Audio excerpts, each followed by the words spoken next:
Bismillahirrahmanirrahim. Ketika sudah bertemu Allah, Nabi Muhammad kan katanya diberi perintah untuk melakukan sholat 50 kali sehari dalam waktu sehari semalam ya. Akhirnya beliau turun ditawar-tawar ketuna. Saya logikanya gini Pak, bahwa Allah itu kan yang maha segala-galanya gitu.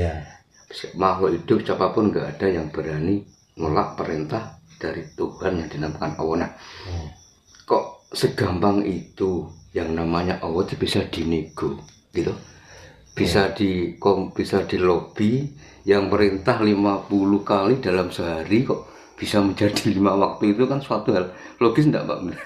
Nah itu bukti ketololan bukti ketololan orang, bahkan menyembah saja sampai Tuhannya yang mengajari. Nah orang Jawa menyembah itu nggak pernah diajari oleh Tuhan. Bisanya bagaimana cara menyembah? Ya sudah, lakukan, yang penting cocok di hati. Wah ini caraku untuk menyembah Tuhan, ya sudah. Makanya Tuhan itu nggak pernah datang atau menyuruh orang Jawa itu naik ke langit, nggak pernah ada cerita. Karena di sini mau disuruh naik ke langit, diperintah apa? Dia sudah melakukan. Nah kalau orang luar, karena kebodohannya cara menyembah, sampai Tuhan sendirilah yang ngasih berita itu dan menyuruh untuk melakukan sembah. Itu pun belum tentu kebenarannya Pak Dharma. Ya namanya jualan Pak, itu harus pandai-pandai cara marketingnya. Bismillahirrahmanirrahim. Assalamualaikum warahmatullahi wabarakatuh. Alhamdulillahirabbil alamin, wassalatu wassalamu ala asyrafil hamdil mursalin wa ala alihi washabbihi ajmain. Saudaraku yang beriman kepada Allah Subhanahu wa taala, kembali lagi berjumpa dalam channel kita Orang Surau. Semoga setiap langkah kita senantiasa dibimbing oleh Allah Subhanahu wa taala dan seluruh ibadah kita termasuk ibadah puasa kita diterima oleh Allah Subhanahu wa taala.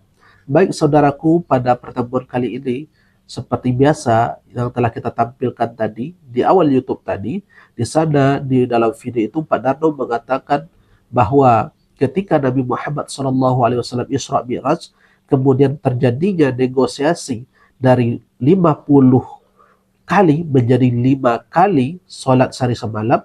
Menurut beliau ini adalah suatu hal yang aneh, ya, sehingga mereka beranggapan kita ini adalah orang-orang yang tolol. Saudaraku yang beriman kepada Allah Subhanahu wa taala, berkenaan dengan cerita Isra dan Mi'raj, peristiwa Isra dan Mi'raj itu panjang sekali hadisnya ya, dan saya sendiri tidak hafal ya, yang mana ini adalah hadis dari Anas bin Malik, hadis yang diriwayatkan oleh Imam Bukhari dan Muslim, hadis nomor 3887. Di sana memang terjadi ketika ada peristiwa dan Isra dan Mi'raj, Rasulullah ketemu dengan Allah, kemudian diperintahkan sholat 50 kali sampai terjadi nego hingga 5 kali. Kenapa hal ini bisa terjadi? Kenapa kok Nabi bisa menego Allah sehingga dari sholat yang 50 bisa menjadi 5 kali dalam sehari semalam? Dan menurut penilaian Pak Darno ini adalah kita ini adalah tolol, dan bahkan mungkin menuduh Nabi pun sama seperti itu.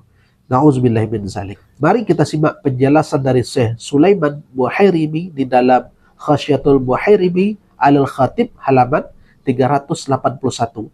Di situ beliau menjelaskan karena kemuliaannya Nabi Muhammad SAW dan kepeduliannya kepada umatnya Nabi Muhammad SAW, makanya Rasulullah itu menego kepada Allah Subhanahu wa taala. Bukankah Allah Maha tahu akan hal itu? Ya, Allah Maha tahu akan hal itu. Kenapa bisa terjadi negosiasi? Karena kemuliaannya Nabi Muhammad SAW. Satu-satunya manusia yang bisa bertemu langsung dengan Allah Subhanahu wa taala adalah Nabi Muhammad SAW. Sementara malaikat Jibril yang merupakan penghulu dari para malaikat tidak bisa langsung bertemu dengan Allah. Ketika terjadi Isra dan Mi'raj, malaikat Jibril membatasi diri untuk bertemu dengan Allah Subhanahu wa taala, dan malaikat Jibril mengantar Nabi Muhammad SAW hanya di titik tertentu. Kemudian Nabi Muhammad SAW dipersilakan untuk menemui Allah Subhanahu wa taala. Begitu mulianya Nabi Muhammad SAW sehingga malaikat Jibril pun tidak mendapatkan kedudukan apa yang didapati oleh Nabi Muhammad SAW. Ini yang pertama. Kemudian yang kedua, Nabi tahu ya tidak akan sanggup umatnya itu kelak melakukan sholat 50 kali dalam sehari semalam. Ini menjelaskan kepedulian Nabi Muhammad SAW kepada umatnya. Nabi Muhammad tidak akan memberatkan umatnya sehingga dari 50 kali menjadi 5 kali dalam sehari. Dan itulah ketentuan yang Allah tetapkan kepada manusia. Karena Rasulullah SAW tahu persis kemampuan umatnya, maka itu adalah bentuk syafaat Rasulullah pertama kali untuk umatnya. Ya, ini adalah bentuk syafaat Rasulullah SAW pertama kali untuk umatnya, yakni meminta kepada Allah keringanan kewajiban sholat dari 50 menjadi 5 kali. Ini adalah faedahnya, bukan berarti ya kita ini adalah orang tolol, Bapak ini seolah-olah dia saja yang pintar ya, sehingga mengkerdilkan kita sebagai umat Islam. Beliau ini gencar sekali menjudulkan umat Islam, dan dia juga adalah seorang kejawen ya. Saya tidak tahu persis kenapa kok orang kejawen ini sering sekali mencari celah, mencari mencuki-cuki kalau bahasa orang Minang, mencari celah untuk memburukkan dan menjelekkan citra umat Islam dan kaum muslimin. Saudaraku beriman kepada Allah Subhanahu wa taala, kemudian kita simak dulu video yang berikut ini. Oh, jenguk orang sakit aja loh. Kalau enggak segolongan ini kadang-kadang juga enggak mau. Betul, Pak. Betul. Memberi bantuan itu kalau enggak segolongan juga betul, Pak. Sudah mulai di sekat-sekat. Makanya kalau kepingin melakukan hal itu, janganlah nyembah tempat yang bangunannya kotak, supaya otaknya juga enggak berkotak-kotak, enggak gampang mengotak-ngotakkan orang. Akhirnya menjadi umat ya, Pak. Ya, menjadi umat akhirnya. Kalau sudah menjadi umat akhirnya edan. Nyembah seperti orang Jawa itu loh. Orang Jawa itu nggak ada tepi, nggak ada arah, nggak ada kiblat. Di mana kita berada, di situ menyembah. Jadi nggak memandang itu siapa. Kalau memang butuh bantuan kita bantu. Nah kalau sudah menyembah yang bangunan kota, ya akhirnya mengkotak-kotakkan. Di dalam video kedua ini ada kata-kata kita dianggap menyembah kotak-kotak. Saudaraku yang beriman kepada Allah Subhanahu wa taala, kita ingin menjelaskan kembali bahwasanya kita diciptakan oleh Allah Subhanahu wa taala adalah untuk menyembah Allah Subhanahu wa taala. Wa ma khalaqtul jinna wal insa illa liya'budun. Tidak aku ciptakan jin dan manusia kecuali adalah untuk beribadah kepada Allah Subhanahu wa taala. Pun telah kita tegaskan ya, setiap kita sholat kita selalu minta kepada Allah apa? Iyyaka na'budu wa iyyaka nasta'in. Hanya kepada Engkau kami menyembah ya Allah, hanya kepada Engkau kami minta tolong. Jadi kita hanya semata-mata menyembah Allah Subhanahu wa taala. Tetapi Bapak ini mengatakan kita menyembah kotak, yakni yang dimaksud adalah Ka'bah. Kita tidak menyembah Ka'bah, melainkan Ka'bah itu adalah arah kiblat, ya, arah kiblat seluruh kaum muslimin dimanapun berada di belahan bumi ini, menandakan umat Islam itu satu, menandakan ketertiban umat Islam itu, yakni sujud ke arah kiblat. Kiblat itu hanyalah arah, ya, arah untuk penyatuan, kesamaan dan kedisiplinan di dalam Islam. Sehingga Allah mengatakan bahwa Ka'bah itu adalah arah kiblat, bukan menyembah Ka'bah, ya, seperti yang Allah sampaikan di dalam Surat Al-Baqarah ayat 114, Allah berfirman, A'udzubillahi minasyaitonirrajim, Bismillahirrahmanirrahim. Fawalli wajhaka syatral masjidil haram wa haitsu ma kuntum fawallu wujuhakum asy-syatrah. Maka hadapkanlah, palingkanlah wajahmu menghadap Masjidil Haram. Dimanapun kamu berada, maka arahkanlah wajahmu ke Masjidil Haram. Artinya kita itu kalau melaksanakan sholat, maka hadapkanlah wajah kita mengarah kiblat kemana? Yaitu Baitul Haram. Ya, di sanalah arah kiblat kita sebagai umat muslim. Imam Asy-Syaukani, beliau ini adalah seorang ahli dalam ilmu dalam hadis, dan beliau juga adalah seorang pakar usul fikih.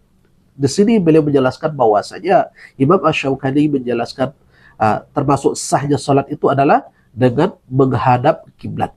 Salah satu syarat sahnya sholat itu dengan menghadap kiblat. Dan kiblat kita sebagai orang muslim telah ditentukan oleh Allah Subhanahu wa taala, yakni Masjidil Haram. Itu adalah arah kiblat kita sebagai kaum muslim. Hanya arah, bukan berarti kita menyembah Ka'bah, tidak, tetapi adalah untuk menyatukan arah kiblat seluruh kaum muslimin yang berada di muka bumi ini. Itu menunjukkan bahwasanya orang muslim itu adalah disiplin. Mereka adalah orang-orang yang patuh, adalah orang-orang yang taat. Ketika Allah memerintahkan untuk satu arah, mereka semuanya sujud menghadap arah yang telah ditetapkan oleh Allah Subhanahu wa taala. Menunjukkan ini adalah simbol persatuannya umat Islam dan simbol ketaatannya umat Islam kepada perintah Tuhannya. Makanya Allah pilih, ketika Allah pilih kiblat itu adalah Masjidil Haram, maka seluruh umat muslim di dunia ini dimanapun mereka berada, mereka tetap mengarah kiblat ketika melaksanakan salat, menandakan mereka itu adalah orang yang taat, orang yang mendudukkan diri kepada Allah Subhanahu wa taala, dan menandakan mereka adalah orang-orang yang disiplin. Inilah makna yang terkandung di belakangnya. Bukan berarti umat Islam itu adalah menyembah kotak. Sama sekali umat Islam tidaklah menyembah kotak seperti apa yang telah disangkakan oleh Pak Darno ini. Barangkali ini sebagai jawaban kita terhadap apa yang telah disampaikan oleh Pak Darno ini. Mudah-mudahan kaum muslimin dimanapun berada ketika menonton video ini bisa bermanfaat. Insya Allah kita akan konsisten ya melawan, kemudian menjawab setiap tuduhan mereka yang tidak senang dengan ajaran Islam, insya Allah. Barakallahu fikum. Subhanakallahumma bihamdika asyhadu an la ilaha illa anta astaghfiruka wa atubu ilaik. Wabillahi taufiq wal hidayah. Assalamualaikum warahmatullahi wabarakatuh. الحمد لله رب العالمين